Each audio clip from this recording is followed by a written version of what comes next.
AP food commission chairman Vijay Pratap Reddy ఆకస్మిక తనిఖీలు చేపట్టి పలు రేషన్ దుకాణాలు, అంగన్వాడీ కేంద్రాలు, ప్రభుత్వ పాఠశాలలు తనిఖీ చేపట్టారు. మండల కేంద్రమైన సిద్ధవటంలోని ఎస్సీ బాలుర వసతి గృహం తనిఖీ చేపట్టి పలు రికార్డులు, వంటగది పరిశీలించి విద్యార్థులకు నాణ్యమైన భోజనం అందించాలని సూచించారు. రాష్ట్ర ప్రభుత్వం విద్యార్థులకు అందిస్తున్న మెనూ నాణ్యతా లోపం లేకుండా చూడాలని, వసతి గృహం ఆవరణలో ఆహ్లాదకరమైన పచ్చదనంతో ఉన్నాయని హాస్టల్ వార్డెన్ శంకర్ను అభినందించారు.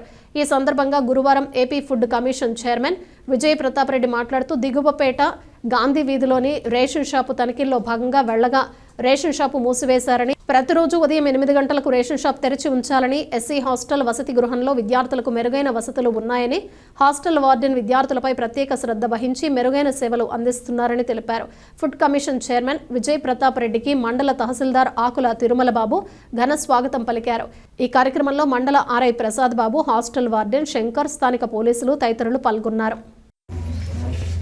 Vijay Pratap Reddy, AP state food commission chairman. ఈరోజు గత 3 రోజుల నుంచి కడప జిల్లాలో పర్యటిస్తూ ఉన్నాం.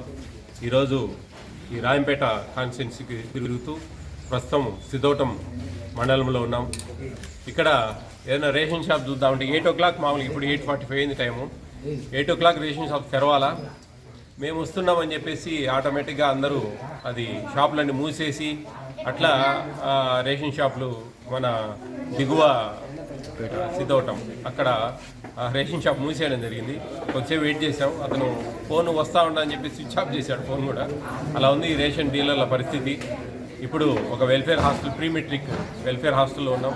ఇక్కడ బాగుంది, పిల్లలతో కూడా మాట్లాడాను సపరేట్గా, చాలా బాగుంది, అన్నీ సవ్యంగా ఇస్తూ ఉన్నారు. ఇక్కడ వార్డెన్ కొంచెం జాగ్రత్తగా మెనూ ఫాలో అవుతూ ఉన్నారు. At the same time quantities కూడా పెద్ద బోర్డే రాపించి పెట్టాడు.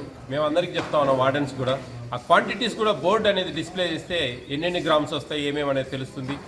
ఏదేమైనా కానీ పిల్లలకు మంచి భోజనాలు ఇవ్వాలా, వాళ్ళు మంచిగా కడుపు నిండా తిని మంచిగా చదువుకోవాలా అనేది ప్రభుత్వాల ధ్యేయాలు. ఆ ధ్యేయాలను నిలబెట్టుకొని నేషనల్ ఫుడ్ సెక్యూరిటీ యాక్ట్ అనేది ఒక యాక్ట్ ఉంది.